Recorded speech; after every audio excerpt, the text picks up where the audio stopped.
Olá, bem-vindos ao segundo episódio do videocast Cortex Frontal, o videocast do jornal Sol, onde discutimos política com P grande. Aqui não perdemos um minuto a debater intriga palaciana ou politiquice, mas sempre as políticas. E hoje temos um episódio fundamental para todos os que estiverem a assistir e os que não estiverem, por favor, recomendem, que é sobre o fim do dinheiro físico, o extermínio das notas e moedas, que provavelmente representará uma enorme machadada, porventura, o último golpe sobre a liberdade, as liberdades públicas e os direitos, liberdades e garantias individuais de cada um. CBDC is going to be the future currency of the world. It is necessary that every central bank, every country works on CBDCs. Este extermínio do dinheiro físico não é uma realidade distópica. Ela já está em marcha. A União Europeia prepara já a introdução do euro digital, uma moeda centralizada emitida pelo Banco Central Europeu. Exatamente, é isso mesmo, uma moeda virtual assente em dívida de Estados falidos. Mas, na verdade, em muitos países, como na China, a introdução das moedas digitais como formas obrigatórias ou mandatórias de pagamento é já uma absoluta banalidade.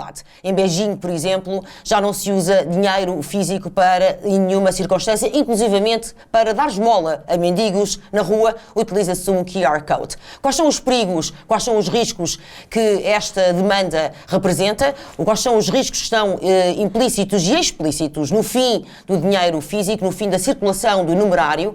É o que vamos debater hoje com o economista e empresário Luís Gomes.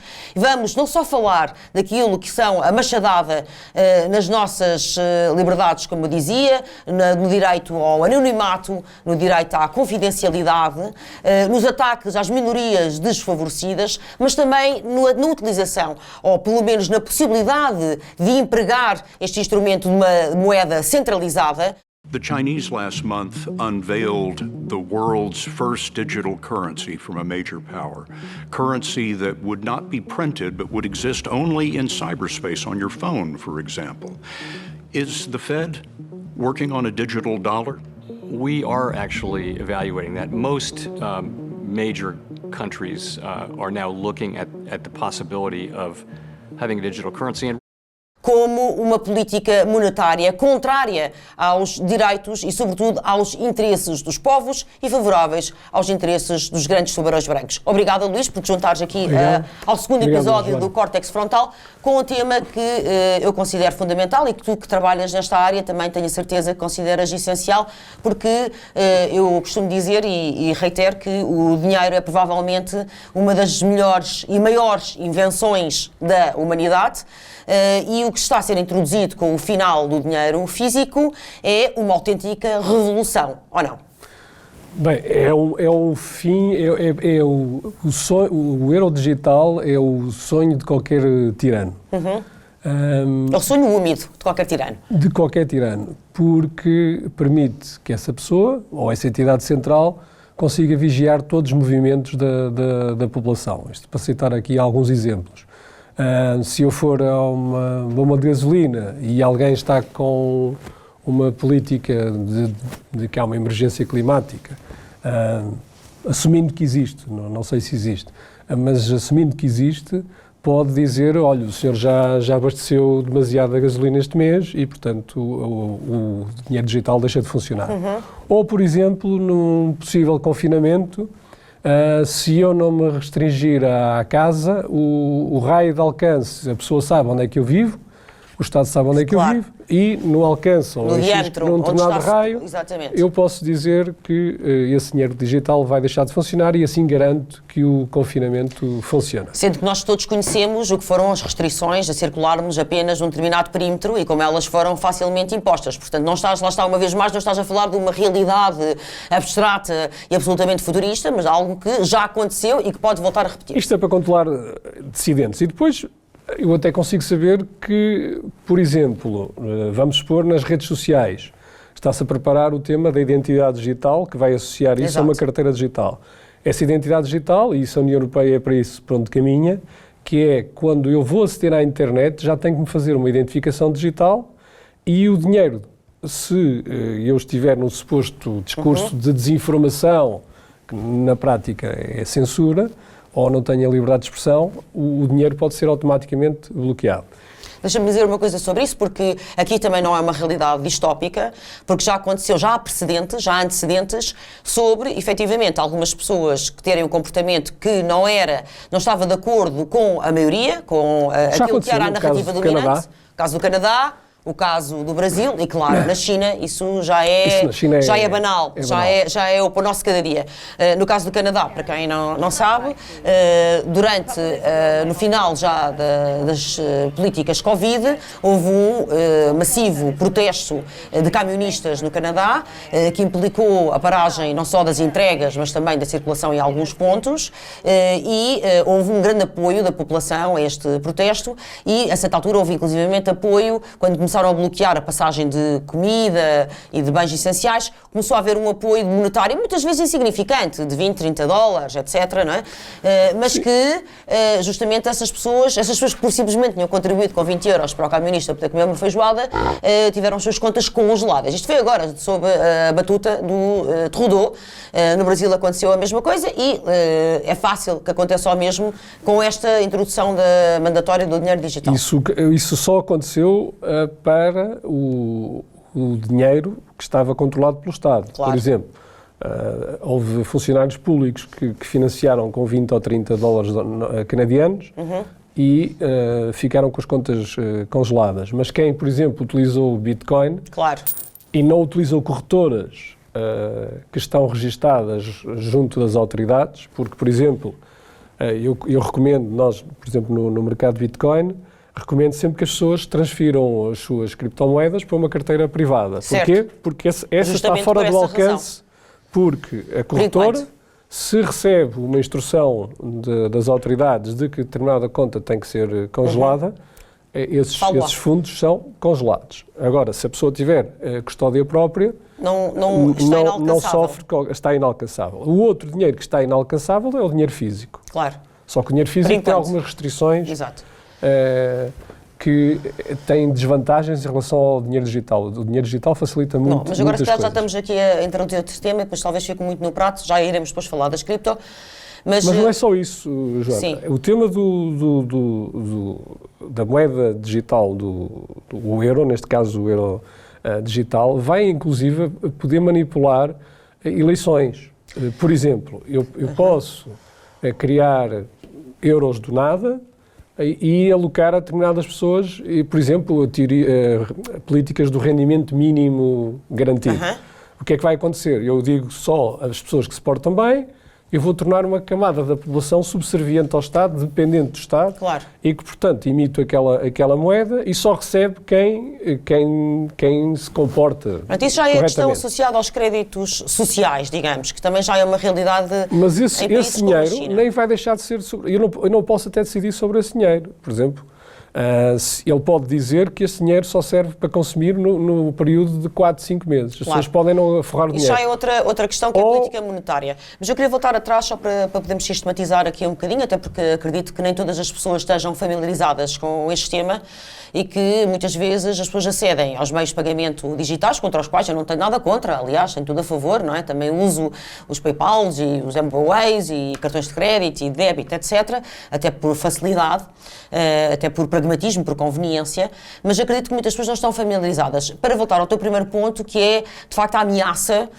à confidencialidade e ao direito ao anonimato, porque isso só é garantido, de facto, através de dinheiro físico ou, lá está, através das tais wallets, das carteiras privadas. Mas o que eu quero dizer com isto, porque para quem não está tão, então, à vontade com este tema, quando eu vou fazer um pagamento no euro digital, fica não só registado que eu gastei, imagina, 50 cêntimos numa carcaça, como eu estava há X horas naquela padaria ou naquela pastelaria, todas as pessoas que também estavam simultaneamente, posso cruzar esses dados e, portanto, o meu espaço, os meus graus de liberdade ficam automaticamente restringidos, totalmente restringidos. As autoridades sabem absolutamente tudo. A que horas é que tiveste, com quem é que transacionaste, o que consomes, as tuas preferências de consumo. Tudo. Se gostas do livro A ou da ideologia B, podem saber absolutamente todo o detalhe. Isso é o primeiro nível, Depois há um outro nível que ficou implícito, mas não explícito, que é, há pessoas que por uma razão ou por outra não têm... até o Estado vai poder calcular os impostos de forma automática, nem é preciso... Claro. Nessa distopia, Não é uma distopia. Isto não é uma distopia. Se chegarmos a essa distopia, ainda não chegarmos, mas se chegarmos aí, o Estado pode, de forma automática, calcular os impostos. Certo, o que é uma outra questão que se calhar é importante. Depois temos um outro aspecto que é a exclusão de uma série de franjas sociais, se calhar não estão assim residuais, que ainda são significativas, de pessoas que por um motivo ou por outro não têm acesso aos meios digitais de pagamento, ou por simplesmente não querem ter acesso. Mas vou falar só daquelas que não têm acesso. Por exemplo, pessoas muito idosas, pessoas que, lá está, os tais mendigos na rua, jovens, por exemplo, aos meus filhos, se eu der 5 euros para comer na escola, não vou estar a dar, não vou ter um cartão. Portanto, as complicações dos pagamentos digitais vão ser diferentes.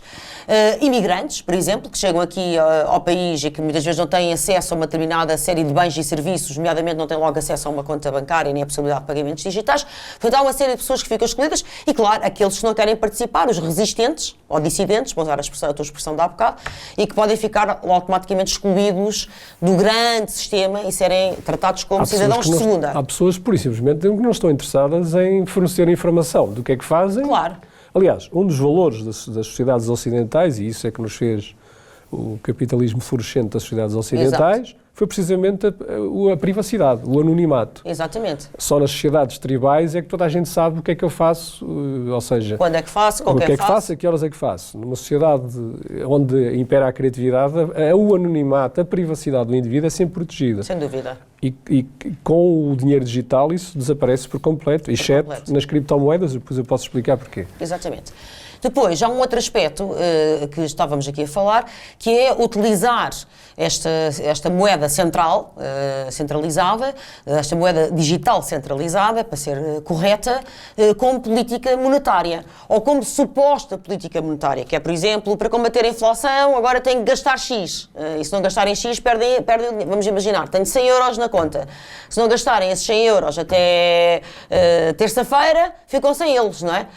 Supostamente para combater qualquer problema económico. E o contrário, que era o que estavas a dizer, ou então não ter acesso ao teu dinheiro, aos teus bens, porque, por muitas razões, ou com a capa de um suposto bem maior, lá está, uma política monetária, uma emergência climática, outra coisa qualquer, ou porque simplesmente não reciclaste as garrafas de plástico suficientes, não te portaste bem, ou falaste de transgénero, ou duvidaste das alterações climáticas, então logo ficas de castigo e não podes abastecer o carro porque não consegues passar o teu cartão ou outra coisa qualquer. Portanto, aqui esta aba larga, este chapéu da aba larga da suposta política monetária que pode, a partir daqui, encerra em si mesmo lá uma outra miríade de riscos, não é assim?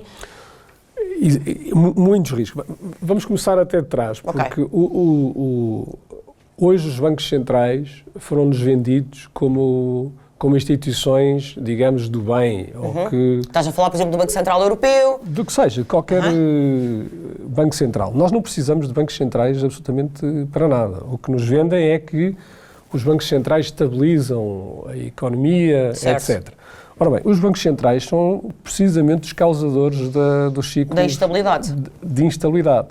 E não só isso, é uma máquina de redistribuição de riqueza das classes mais baixas para uma minoria. Aliás, das classes mais altas? Não, portanto, as classes mais pobres, exatamente, são altamente prejudicadas, exato, em relação... Foi o que aconteceu sem precedentes durante a Covid. Onde foi a maior transferência de riqueza da história da humanidade. E porquê? Vamos lá ver.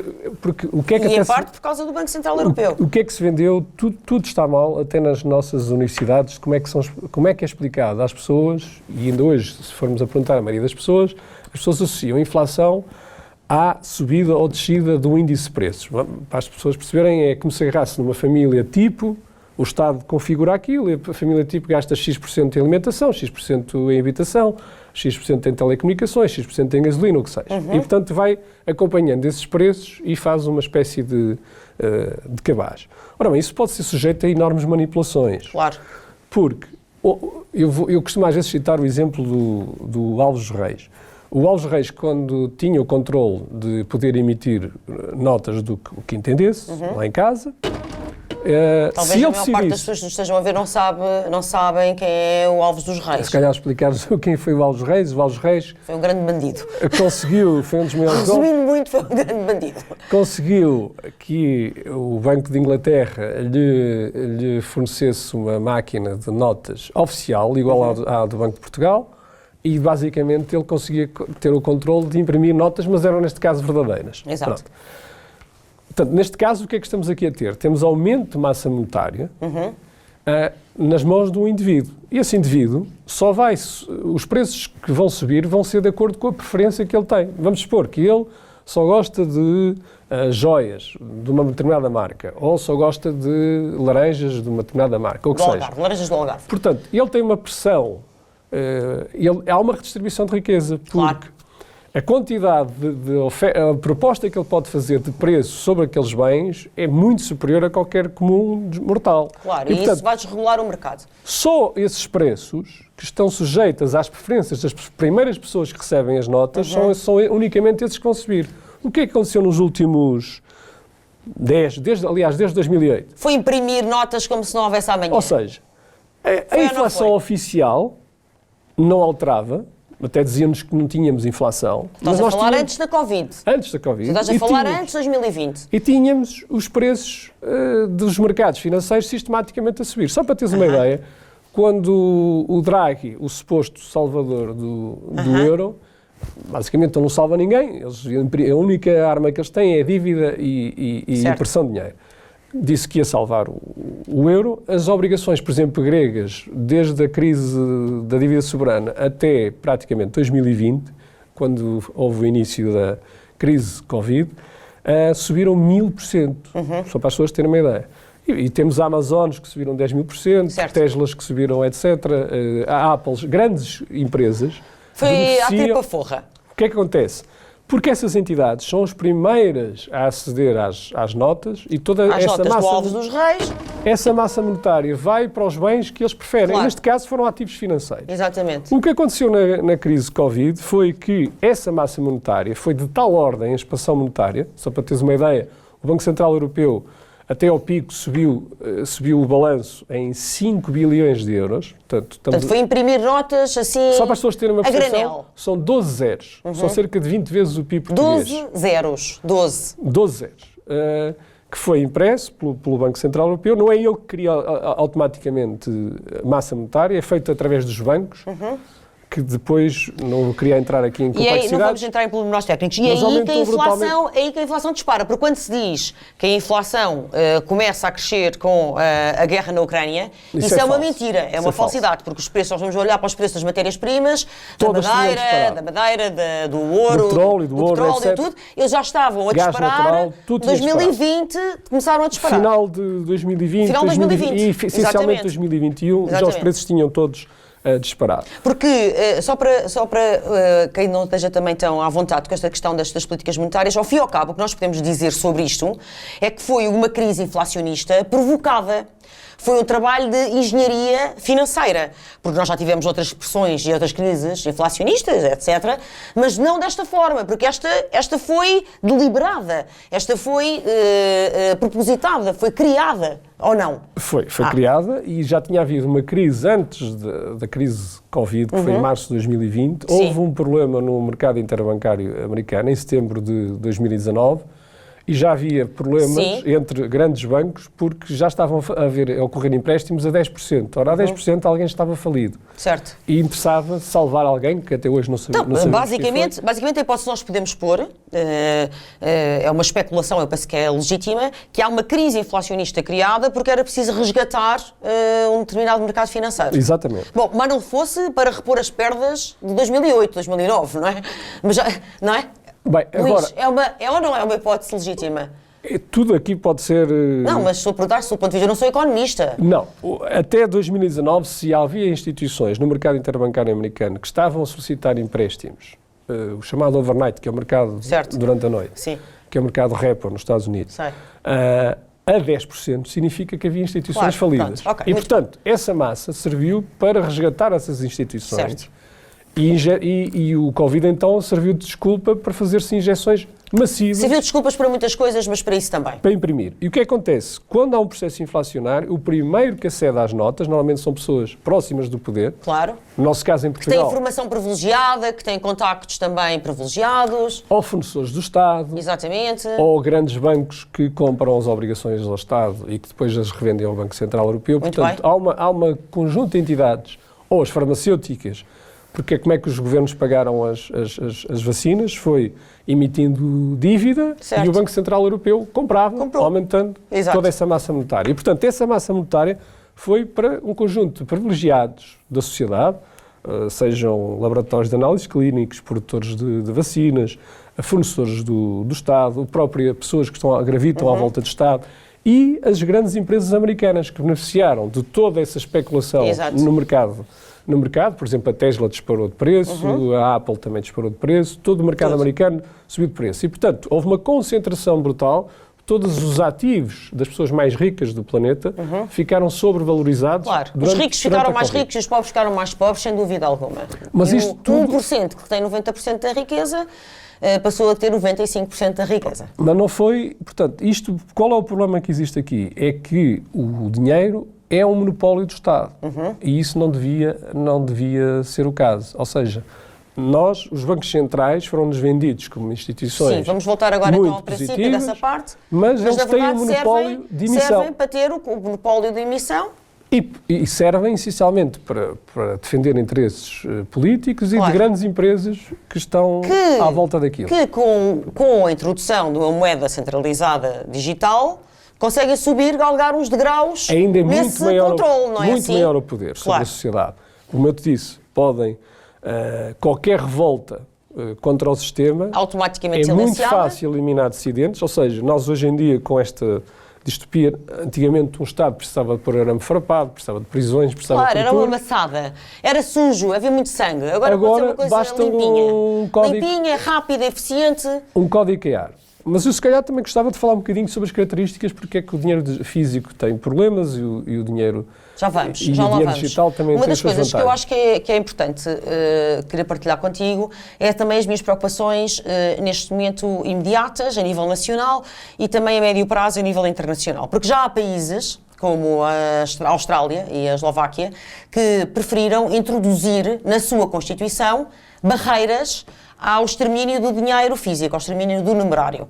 E penso que vai haver um referendo também na Suíça sobre isso.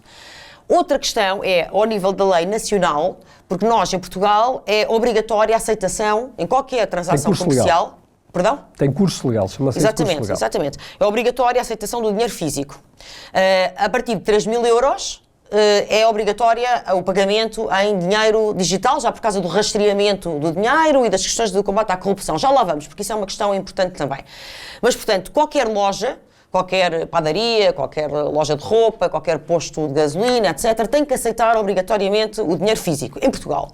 Mas, como tu sabes, curiosamente, não está, embora seja obrigatório por lei, pode fumar, mas não pode inalar, porque é obrigatório por lei, mas simultaneamente não está prevista nenhuma coima, nem nenhuma sanção para quem incumprir. Ou seja, por exemplo, o que é que me aconteceu a mim? Algumas pessoas lá em casa podem ter visto, mas acredito que a maior parte não viu. Eu fui a uma cadeia, tu acompanhaste isso, a uma cadeia de padarias em Lisboa, para comprar um pão, custa 50 cêntimos ou 20 cêntimos, depende do pão, e quiseram-me obrigar a pagar em dinheiro eletrónico. E eu recusei-me, porque é patético, não é? Para além dos perigos todos que nós estamos a falar, é absurdo. Chamei a polícia. A polícia, obviamente, não sabia o que é que estava a fazer, os agentes da PSP não conheciam os procedimentos, mas já além disso, a loja tinha um papel a dizer que só aceitava, no balcão, um papel a dizer que só aceitava dinheiro eletrónico, mas não se a lei pode ali era sobrepor. diferente. Sim, mas a lei ali não é diferente, não é? Para lei, eles, se calhar, não é a sim. lei do saloon no Texas, não é? Que aqui a lei é minha e eu sou o lonesome cowboy, não. Portanto, mas independentemente disso, portanto, a polícia ficou um pouco baralhada com isso, mas sobretudo depois no fim, aquilo que os agentes perceberam, e a padaria não percebeu porque não quer, é que realmente não tem sanções, a padaria, portanto, ao fim e ao cabo, eu não posso trazer o pão, não é? E eles não são obrigados a aceitar o dinheiro coisa, porque o dinheiro físico, porquê? Porque sou sou eu, cidadã individual, eu, Joana Amaral, que, como não está prevista nenhuma coima ou sanção, que vou ter que mover um processo cível contra esta padaria, porque ela está a incumprir a lei. Claro que ninguém tem paciência para isto, não é? E, obviamente, depois não há processos cíveis, as pessoas têm mais que fazer das suas vidas, e a cidadania, o exercício da cidadania e do civismo não consegue ir tão longe, não é? Ninguém tem pachorra para isso. Portanto, na prática, todas as pessoas todos os estabelecimentos podem recusar-se a aceitar dinheiro físico porque não lhes acontece nada, não é? As consequências são nulas, são zero. Portanto, o que eu queria partilhar contigo são estas duas preocupações. O que é que tu achas destes dois vetores? Introduzir-se na lei coimas e sanções para quem incumprir, para já, enquanto o dinheiro físico ainda circula, ainda existe, para quem incumprir, para quem não até 3.000 euros recusar-se a aceitar o dinheiro físico, e a outra de se incluir na Constituição da República Portuguesa, à semelhança do que já está a acontecer noutros países, de facto, a salvaguarda do numerário. Joana, eu sou favorável às duas. Ou seja, porque é que o dinheiro físico é importante? Eu costumo dizer que o dinheiro físico, nós temos soberania sobre esse dinheiro. Ou Exato. seja, o que é soberania? Para as pessoas perceberem lá em casa. Eu, se for com o meu carro individual, ninguém me pode impedir de ir de Lisboa a Évora ou ir do Porto para Lisboa. Só se estiveres nos regimes de exceção Covid. Pronto, isso já lá vamos. Desculpa, eu não resisto. Se eu estiver a usar transportes públicos, eu estou dependente de um terceiro. Ou seja, esse terceiro pode decidir não me prestar esse serviço. Certo. Isso é o que acontece com, por exemplo, o dinheiro digital nos bancos. Eu estou dependente, a vantagem do dinheiro digital é a transmissão de propriedade à distância, ou seja, de pagamentos à distância. Eu posso fazer um pagamento daqui para um japonês, ou Exato. daqui para um russo. Portanto, a transmissão pode ser à distância. Só que eu estou dependente de duas entidades terceiras nas pontas, ou seja, o banco que eu tenho e o banco receptor dos fundos. O carro não é teu. Portanto, eu estou dependente de terceiros. O dinheiro físico, nós não estamos dependentes de terceiro, nós somos soberanos sobre o dinheiro. Soberanos individualmente e nacionalmente também. Sempre soberanos sobre o dinheiro. Ou seja, eu posso usá-lo quando quero, ninguém me pode impedir, ninguém sabe que eu estou a usá-lo, o meu anonimato, a minha privacidade é protegida e ninguém sabe que eu estou a usar e eu posso usá-lo em qualquer momento. Agora, como é óbvio, tem desvantagens, que é o tema da segurança, por isso é que nós precisamos do dinheiro digital, e tem o problema da transmissão à distância. Nós não conseguimos fazer transmissão à distância. E para os negócios, o dinheiro digital é mais fácil de manusear por um tema de registro contabilístico, Eu não tenho nada contra o etc. dinheiro digital. Ok. São complementares. Agora, o que se estranha é que o mesmo Estado que obriga ao curso legal da moeda o qual eles têm monopólio, porque se não existisse curso legal, eu podia decidir adotar o ouro, ou metais preciosos, ou Bitcoin, ou o que seja, Tens que e nós dizer o que é começávamos a curso fazer... legal, porque eu acredito que muitas pessoas não Curso sabem, legal é não sabem o que é curso legal. Nenhum comerciante se pode recusar a aceitar aquela moeda. Ou seja, se eu decidir fazer um pagamento em euros, um comerciante não se pode negar a receber. Supostamente, teoricamente, como eu expliquei. Isso é curso Em legal. teoria. O que é estranho é que para o dinheiro físico a lei não protege quem, ou quem queira pagar com dinheiro físico e do outro lado vê uma recusa. É extraordinário, não é? Isso é extraordinário. É extraordinário. É absolutamente extraordinário. É impressionante. Porque eu realmente acho que a maior parte das pessoas não tem dado a devida atenção a isto. É impressionante que, sendo curso legal, ou seja, obrigatório por lei que os comerciantes aceitem dinheiro físico, na verdade não haja nada previsto se depois recusarem. Que conveniente, não é?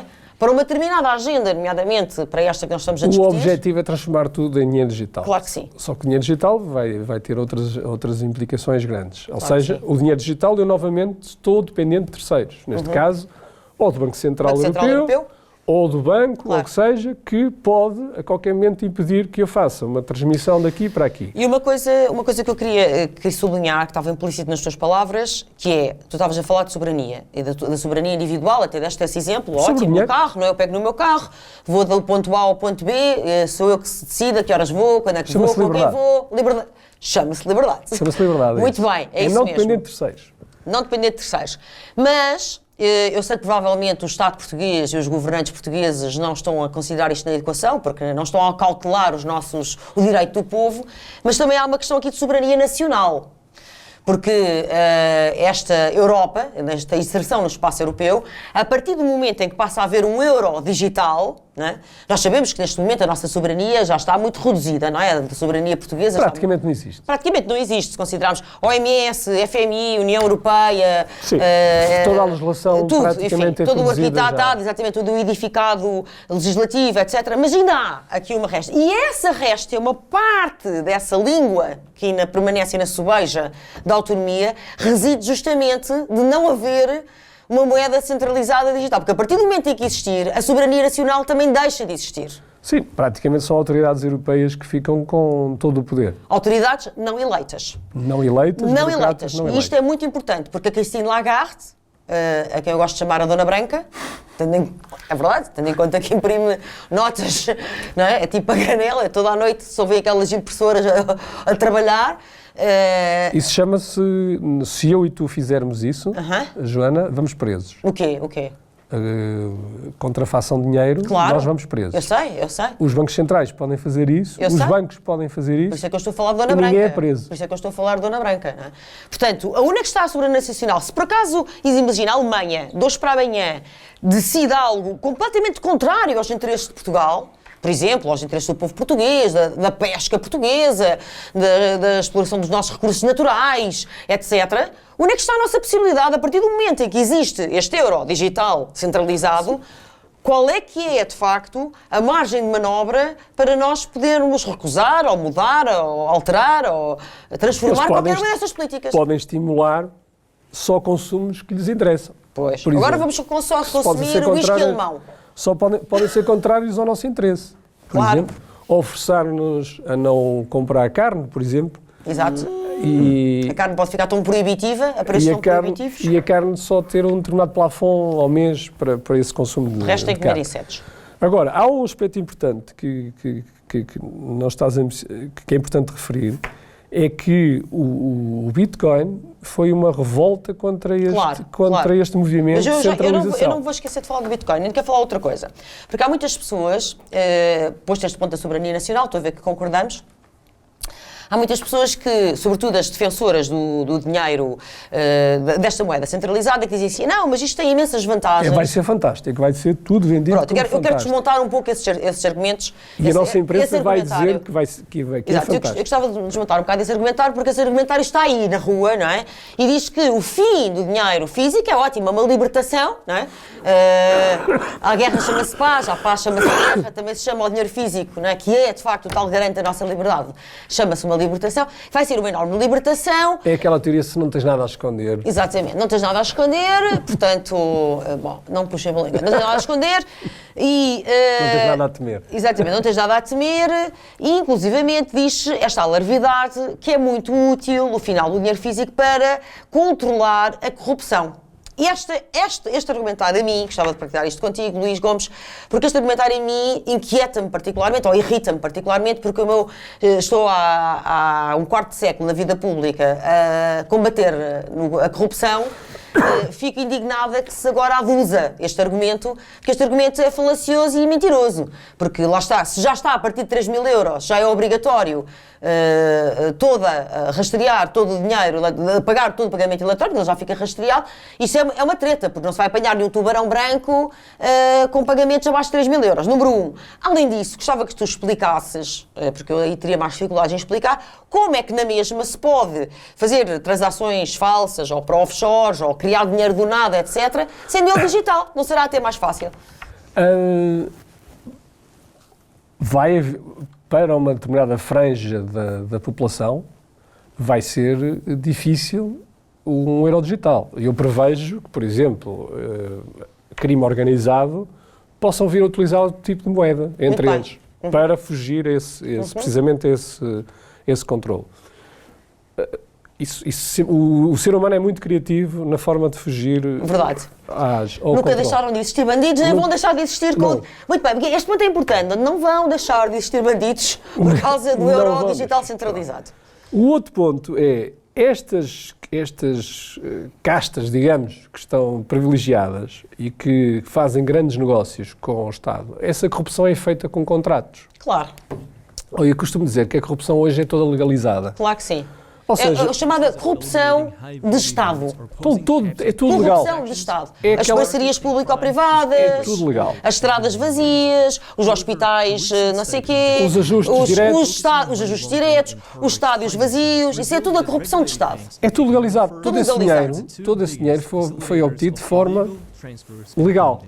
Portanto, esse tipo de corrupção, que é maior, é porque o Estado hoje tem recursos inimagináveis, cobra quase 50% da nossa carteira, vai para o Estado. Exato. É óbvio que o bolo é tão grande que existe uma enorme pressão para se obter uma Claro, parte desse claro, bolo. claro. E o que acontece é que todas essas entidades que se beneficiam de contratos públicos, por exemplo, ainda há pouco tempo foi publicado que Joaquim Chaves Sim, eu acompanhei teve isso. lucros de 8 milhões de euros no ano, quando no ano de 2019 estava a ter prejuízos. Portanto, todos esses A lucros... própria Pfizer estava falida antes da introdução das, Ou seja, das vacinas A experimentais. corrupção, o que é? É eu conseguir influenciar os agentes de política, ou para fazer um confinamento, ou para obrigarem um Digamos, teste. agora para calar dissidentes ou para silenciar vozes dissonantes já não é preciso fazer sangue. Não, é E tudo agora bloqueado. também, para fazer corrupção, já não é preciso sujar as mãos a Não. contar dinheiro físico, como é óbvio. Portanto, no fundo, é uma grande treta, é uma fantasia para unicórnios, achar que o fim do dinheiro físico vai agora Mas, João, eu tenho uma resta de esperança. proteger imenso. Porque muitos dos políticos utilizam precisamente notas. Se reparares, ainda agora houve recentemente o escândalo que um senhor tinha em São Bento 75 mil euros em Sim, em o Sr. dinheiro. Vitor Scária, o assessor do Primeiro-Ministro, o missionário, E aquela senhora grega que estava no Parlamento Europeu Sim. tinha o quarto absolutamente forrado de a notas. deputada. A minha única esperança é que os políticos, a única forma, e não são... Mas não é. Não são... Porque os bandidos vão continuar a ser bandidos. Alguns políticos vão continuar a querer usar o dinheiro porque sabem que é a única coisa Não, que é mas segura. a tua esperança pode ir já pelo charco, não é? Para o charco, porque isso não vai acontecer. Porque eu garanto-te que estas certezas sociais vão perdurar, que é, os pobres vão continuar cada vez mais pobres, os ricos vão continuar cada vez mais ricos e os bandidos vão continuar a ser bandidos. Aliás, como tu dizes, olha como para o número de dizes, pessoas que estão sem abrigo neste momento eu nas duas grandes cidades. Tenho acompanhado esse problema. Bom, então, estamos os dois de acordo também quanto a isto. É uma treta, é uma balela, achar que o fim, o extermínio do numerário é uma salvaguarda. Aliás, piora a situação. Será pior ainda, não é? Será pior porque então o controle da máquina do dinheiro é absoluto. Ou seja, eu praticamente tenho um poder absoluto sobre a população e eu Claro. posso fazer aquilo que eu entender para sacar dinheiro às pessoas. Exatamente. Bom, Portanto, ninguém se vai revoltar, por exemplo, contra o imposto de carbono. claro. Eu hoje, por exemplo, costumo dizer Pois que o não. imposto de carbono é, na Idade Média, quando no final da Idade Média, Adesiva. a Igreja pedia a indulgência. E, portanto, exatamente. ele assinava. Adesiva. Aquilo não custava nada a produzir, era barato e a pessoa salvava-se, ia para o céu se pagasse Exato. a E aqui indulgência. é uma boa comparação. A Aqui é o imposto de carbono. a taxa de carbono pode ser facilmente cobrada com uma forma digital, assim isto é em nome do bem. Exatamente. Ah, Aliás, qualquer um de nós, se olhar para a conta da água ou da luz, já lá estão inclusas uma série de taxas e taxinhas o dinheiro que não têm físico. nada a ver com o consumo energético. É fácil às autoridades chegarem lá e descontarem um X em Claro nome que do bem. Se as pessoas tiverem isso em forma física ou em carteiras privadas, pois já iremos falar, esse dinheiro nunca pode ser acedido Nunca pelo pode governo. ser. Portanto, de facto, o nível da resistência e da luta pela defesa do dinheiro físico será, então, a alteração à Constituição, a exigência cidadã da alteração à Constituição da República Portuguesa, por forma a incluir justamente esse direito inalienável dos portugueses. A outra será, de facto, então, prever coimas e sanções para os comerciantes que se recusem a aceitar pagamentos em numerário. E uma outra possibilidade é uma que se vem já consolidando há muitos anos, que é a questão das carteiras individuais de criptos. Podes explicar melhor? Até porque realmente há muitas pessoas que dizem assim, mas carteiras digitais, então o que é isso? Porque lá está, no Canadá e no Brasil isso não adiantou nada. Vamos lá ver, a revolução do blockchain foi que... As pessoas não sabem o que é blockchain. Muitas Blockchain pessoas, é Luís, desculpa. é como se eu tivesse num livro, pensar uma coisa muito simples. É um livro de contabilidade, onde nós vamos registando todas as transações que vão a Eu agora Joana. dei 5 euros, depois A gastei Joana 2 entrou euros ali. 5, o fulano tal entrou 4 Exato. e a gente vai registando no livro. E depois, quando há um bloco, o que é um bloco? Quando fecha uma determinada página, a transportar, como a gente fazia, fechamos o bloco. Exato. E para fechar o bloco é necessário potência de computador para resolver um problema matemático. Ok? Para quê? Para serem emitidos novos bitcoins, Certo. por exemplo, no caso do Bitcoin. Qual é a vantagem do blockchain? O blockchain é descentralizado, ou seja, é que a Certo. mesma coisa que nós abríssemos... Não é um sistema centralizado como no Banco Central Europeu. Ou um banco. Eu, se É for ao banco, totalmente centralizado. eu estou dependente que o servidor do banco, os informáticos do banco, não se enganem a fazer o registro dessa contabilidade. E eu nunca sei Claro. quanto dinheiro é que os clientes do banco têm, porque isso não é público, é uma informação que só o banco é que Certo. controla.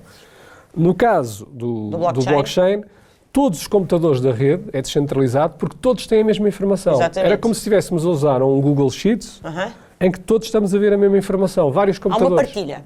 Milhões de computadores têm sempre a mesma informação. Exatamente. E, portanto, é impossível violar ou haver algum erro porque tem uma data de validadores entre a rede que garantem que É diferente tudo é ter um feito. funcionário, ou 2 ou 3 que seja, numa instituição bancária E o a que, fazer isso. e o que é que com está a um causar computador centralizado. dor de cabeça às autoridades? É que isto não pode ser controlado. Ou seja, eu se decidir transmitir a carteira que eu controlo, e já lá vou como é que eu controlo uma carteira, Uma quero carteira passar de criptomoedas. criptomoedas e quero passar para um japonês, Passa para mim antes. um Bitcoin ou o que seja, nenhuma autoridade vai impedir esta transferência. Portanto, eu sou soberano. O que é que as autoridades teriam que fazer para as pessoas perceberem? Não é? Vamos imaginar, tu tens uma carteira de cripto e por alguma razão queres transferir para mim, certo? Como é que as autoridades poderiam impedir esta transação Não de dinheiro? podem impedir. Vamos imaginar que eu sou uma camionista no Canadá, coisa Certo. que eu não me importava de ser, e tu queres me ajudar na minha causa. Se eu tiver Bitcoins, Tu vais mandar bitcoins para mim. Como é que eles podem impedir? não há intervenção de terceiros, é impossível. O que é que seria necessário para haver intervenção? Só se desligassem a internet. Pronto, só se desligassem a internet. Só desligando a Portanto, internet. só mandando a internet abaixo, digamos assim, Que eu não vejo. toda a internet. Toda a internet Toda, abaixo. não é? Não, eu Sim, só sim, quero tem que sublinhar desligar isto, que é tudo. para as pessoas Tem que perceberem desligar bem a dimensão disto.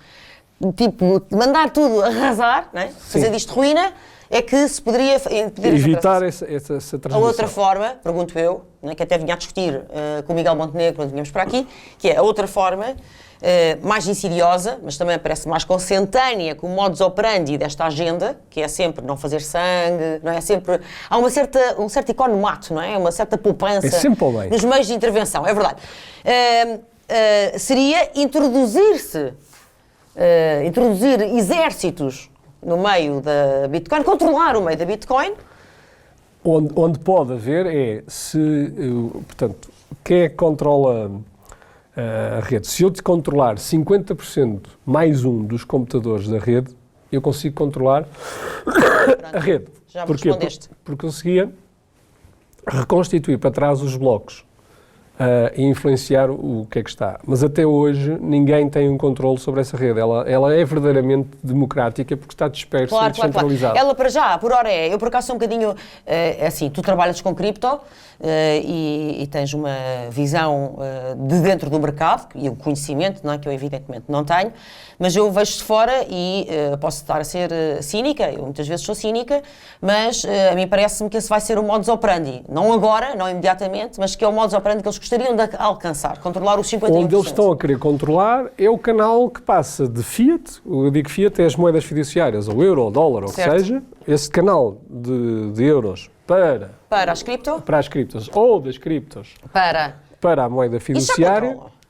isso aí vai haver um controle e, no nosso caso, no mercado do Bitcoin, temos que cumprir com toda a regulação de branqueamento Claro. de capitais. E bem, A pessoa E bem. é verificada a identidade, para onde é que envia a carteira, etc. Agora, a partir do momento que a pessoa possua os bitcoins e decida fazer uma transação com esses bitcoins, não há nenhuma entidade que possa impedir. Exceto se estiver numa carteira de uma corretora. Exatamente. Por exemplo, aquilo que Isso é que eu queria perguntar há bocado também, por causa disso do Canadá. Pronto. Porque muitas pessoas me têm posto essa pergunta. Mas houve pessoas que tinham criptos. Claro, podem ser congelados. Pronto, então explica lá, se faz favor. Vamos supor que a pessoa comprou bitcoins com o mercado Bitcoin aqui em Portugal e ficou esses bitcoins numa carteira que a corretora controla. Ou seja, a pessoa, se quiser, e nós recomendamos isso aos clientes, pode retirar esses bitcoins para uma carteira privada. O que é uma carteira privada? É um endereço Certo? onde as pessoas têm uma chave privada e há uma chave pública. O que é a chave para te seguir? A chave pública é como se fosse um IBAN. Para as pessoas perceberem. Exatamente. É o um meu IBAN, endereço. para todos os efeitos. É um IBAN. Se alguém me quiser enviar bitcoins, eu indico aquele Então, tu me IBAN. quiseres enviar a tua carteira, envias-me para o meu. O outro é a chave privada, que são 12, há um caso são 12, mas na maioria são 24 palavras, Exato. que só eu é que possuo essas 24 palavras, que eu posso guardar como antigo como um tesouro pirata, que copio as palavras para um papel e guardo isso em vários sítios, ou o que seja, é uma coisa minha, e quem tem essas palavras acede a essa carteira e controla essa carteira. Claro. Caso contrário, não controla, ou seja, essa E se eu perder carteira... essas 24 palavras? Perdi o dinheiro. Perdeste o dinheiro? Perdi o dinheiro. É como se eu fosse eu o próprio banco, eu tenho que garantir a segurança disso, mas eu sou soberano sobre isso. Ou seja, Certo. esse endereço não está associado ao Luís, ou à Joana, ou ao Miguel, ou a quem seja. É um endereço. É um endereço. E quem controla as chaves privadas desse endereço consegue enviar ou receber... É como se fosse um cacifo, enviar- como se fosse um cacifo Exatamente. numa estação de comboios. Só que tu é que tens a chave desse cacifo. Se eu tiver certo? Não está lá escrito que o Exatamente. cacifo é do Luís Gomes. Se eu tiver uma chave Mas tu privada... é que tens a chave. O que é que acontece? Se o dinheiro, se esses bitcoins estiverem na corretora, neste caso no mercado Bitcoin... Que é o que tu recomendas neste momento. Que eu recomendo sempre que as pessoas retirem para carteiras privadas, por uma questão de segurança. É evidente.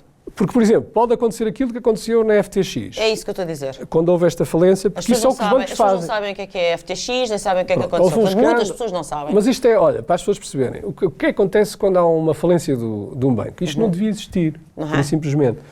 Porque até isto foi destruído pelas autoridades. Os romanos tinham 2 contratos, que para as pessoas perceberem lá em casa, o contrato de depósito e o contrato a prazo. Certo. As pessoas, a ideia que têm, e bem, é que quando fazem um depósito à ordem, é como se eu entregasse aquelas notas ou aquele dinheiro Está lá à no banco. guarda Exatamente. do banco. Está. Mas não é isso. Pois Foi não. mudada a lei, até o Código Civil foi alterado para defender os banqueiros. Eu, na prática, o que estou a fazer é um empréstimo ao banco. Eu não estou a pedir a guarda desse dinheiro ao banco. Certo. E é daí que vem toda A maluqueira com os tais produtos tóxicos e não sei o quê, que depois alavanca em cima de não sei de quê, constrói, e depois não vale nada. O Foi o que banco, aconteceu em 2008. o banco, nós nunca sabemos quanto é que o banco pode ter. E isto é aquilo que se chama as reservas fracionadas. O que é as reservas fracionadas para perceberem Se lá bem em que casa? supostamente há leis sobre isso e há regras sobre isso. Mas são autorizadas. Só Exato. se eu tiver uma licença bancária do tal Banco Central é que eu posso fazer reservas fracionadas. O que é reserva fracionada? É muito simples. Vamos imaginar um banco na Idade Média e que chega lá e uma pessoa entrega ouro. E o banqueiro diz, olha, ou faz um papel a dizer-lhe no extrato que ele tem lá tanto ouro depositado, por uma questão de segurança, ou então emite uma coisa uniforme que é o chamado papel moeda. E diz, olha, essa barra de ouro, 1 quilo, vale Exatamente. um papel. Pronto. O que é que acontece? Se o banqueiro, se for sério, a pessoa que pediu a guarda, obviamente vai ser cobrada. Claro.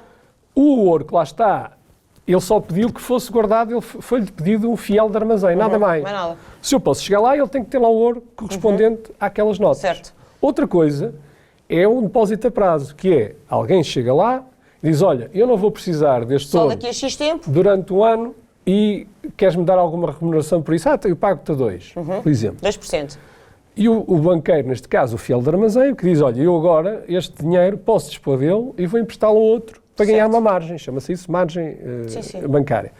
O que acontece hoje? O que é que os banqueiros aperceberam-se? Que nem todas as pessoas, porque o dinheiro tem uma característica muito, muito diferente de um bem comum. Para as pessoas perceberem lá em casa. O bacalhau, o petróleo, o gás, o que seja, eu vou sempre consumi-lo. Ele serve para satisfazer uma necessidade humana. O dinheiro não satisfaz nenhuma necessidade humana. Só serve para intermediar uma troca. Claro. Ou seja, eu acabo por guardá-lo e não necessito dele. E o que é que o banqueiro se apercebeu? Olha, só 10% das pessoas vêm aqui a pedir a restituição do ouro. 90% não aparece aqui. E o que é que eu posso fazer? Coisa muito simples. Como todos começam a ter confiança em mim, eu posso fazer o seguinte. Olha, Joana, queres um empréstimo? Sim, sim. Olha, então toma lá, faço notas, dou-te 10 notas, não tenho nada, dou-te 10 notas, acabei de criar dinheiro, de nada, dou-te 10 notas, mas como toda a gente aceita no mercado, tu vais aceitar esse empréstimo, porque tu podes ir ao mercado e com essas notas toda a gente vai aceitar, porque toda a gente confia no banco. Mas já está a alavancagem. O que aconteceu? Isto ao longo da história, quando havia desconfiança sobre um determinado banco, havia uma corrida ao banco e o banco foi o que aconteceu com a FTX. Nós conhecíamos. Exatamente a mesma coisa que aconteceu nas criptomoedas. Na FTX, como não está protegido por um banco central, podem imprimir como se não houvesse amanhã, a FTX usou ou não tinha o dinheiro correspondente aos depósitos dos clientes. Mas, só para terminar, porque também corremos para o... Mas só para acabar então isto, quando uma instituição que está à tua guarda e que tu confias no terceiro, é melhor tu confiares na tua carteira própria do que deixares isso à guarda de um terceiro. Porque o terceiro pode... Como é evidente. Pode ter perdas, pode ter um imprevisto e não ter lá o dinheiro depois para te restituir. Claro, perdas, imprevisto, às vezes até más intenções, não sabemos. Imprevisto. Vamos supor que o mercado Bitcoin utilizava um custodiante, e que nem sem ter culpa de nada. Utilizava um custodiante, uma outra entidade para guardar lá as criptomoedas. E esse custodiante ia à falência. Eu sem ter culpa nenhuma, não tinha nada para restituir ao cliente. Por alguma razão, as criptomoedas têm sido tão atacadas e tão vilipendiadas, nomeadamente, olha, pela Lagarde, não é a única, mas para dar um exemplo de alguém muito vocal e com muito poder e grande intervenção mediática, porque elas, no fundo, representam um reduto de liberdade e também, ao fim e ao cabo, uma bolsa de autonomia dos cidadãos face a uma série de decisões que, ainda por cima, lá está, são dos não eleitos ou dos vendilhões, não é? Das duas uma. Concordas com isso? Concordo em absoluto. Aliás, o aparecimento do Bitcoin foi uma reação à crise financeira de 2008. Foi uma reação, ou seja, não dependência do Banco Central e um projeto muito importante que também é preciso explicar isso às pessoas. O Bitcoin é uma coisa com enorme força monetária. O que é força monetária? Eu acho que é melhor regressarmos aqui ao ouro. O ouro é uma coisa com uma enorme força monetária. Não é por acaso que a humanidade o selecionou durante 5.000 anos como moeda. Porquê? Tu tens todo o ouro que foi minerado desde os romanos e desde a antiguidade está na posse de alguém. Certo. Aquilo que as minas conseguem produzir... E continua a ser minerado. Aquilo que as minas conseguem produzir anualmente é ridículo face ao estoque de ouro que existe. É residual. É residual. À volta de... É quantos por cento? 2,5%, 2,8%. É muito pouco. Portanto, a inflação do ouro, para as pessoas perceberem lá em casa... E na Bitcoin é exatamente a mesma coisa. É exatamente a coisa. A inflação do ouro, para as outras perceberem lá em casa, não é um índice de preços inventado pelo governo. Exato. A inflação é o aumento de quantidade de dinheiro que ocorre todos os anos. Isso. No caso do ouro, a inflação natural do ouro pela mineração é cerca de 2,5%. Exatamente. Essa é a inflação natural do ouro. No caso das moedas fiduciárias, só para as pessoas terem uma ideia, a massa monetária de moeda que entrou a mais em 2020 nos Estados Unidos, a mineração é... que não é nada, é um botão de computador, subiu 25%. Exato, 25%. 25%. Portanto, para as pessoas terem uma ideia da diferença. Sim. Portanto, o ouro não é controlado por ninguém e, naturalmente, tem uma força, e isso chama-se força monetária. É uma espécie de uma força intrínseca, força própria, não é? Qual é a diferença, por exemplo, em relação à platina? A platina também é escassa. As pessoas dizem, porque é que as pessoas não adotaram a platina? É escassa, só que, como tem um fim industrial, praticamente tudo fins industriais, não há estoque de platina. O que é que acontece? Quando eu produzo, eu posso inundar o mercado e influenciar o preço. No caso do ouro, não. A produção anual não consegue inundar o mercado e influenciar o preço. E, portanto, as pessoas têm tendência a procurar moedas que lhes garantam a tal força monetária. Exatamente. Para termos uma ideia. As criptos têm. As criptos têm, mas já lá vamos. Mas temos de terminar, Luís. E vamos muito rápido. No caso dos africanos, usavam as miçangas como moeda. Porque era escasso, eles não controlavam a tecnologia do vidro. Exato. Quando apareceram comerciantes, neste caso portugueses, com ouro, a moeda era muito superior e conseguiam pôr uma quantidade brutal de miçangas que destrói o valor daquilo. Claro. O Bitcoin tem uma inflação, agora no próximo halving, não Sim. vou entrar agora aqui, que é quase residual, é quase próxima de zero. Zero. Quase próxima de zero. Uhum. Estamos a Zero aproximar ponto de qualquer 0 coisa. ponto qualquer coisa. Portanto, não há inflação no Bitcoin.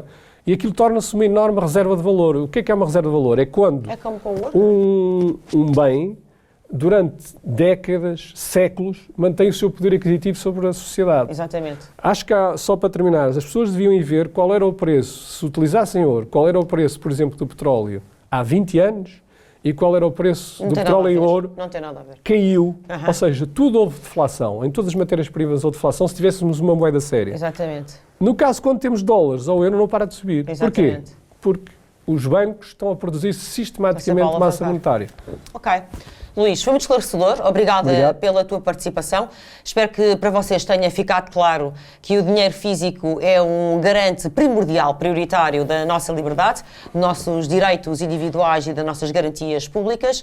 Por isso, recomendem também aqui o videocast de Córtex Frontal do Jornal Sol a todas as pessoas conhecerem para se juntarem, evidentemente, também a esta causa e ficarem mais informados. Até ao próximo episódio.